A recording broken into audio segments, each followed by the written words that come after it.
সমুদ্রের আওয়াজটা ওফ অন্যরকম। ক্যান্ডি শপিং মলের সামনে আসছি আমরা। আমি এখন একটা ব্রিটিশ পোস্ট অফিসের সামনে দাঁড়িয়ে আছি। 200 টাকা ভাড়া দিয়ে এখন যাচ্ছি ওখানে।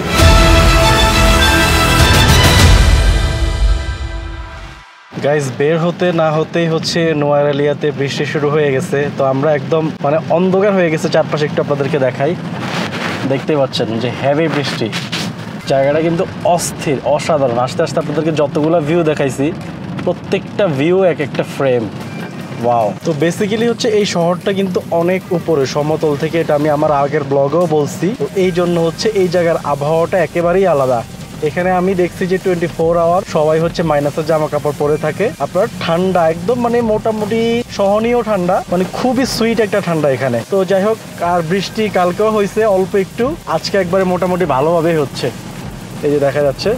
আর কি বলবো, চারপাশের ভিউ তো মানে বলার কিছু নাই। এখানে প্রত্যেকটা বাড়ি হচ্ছে ব্রিটিশ স্টাইলে, মানে এখানে আসার পরে আপনার পুরোটা ফিলই অন্যরকম।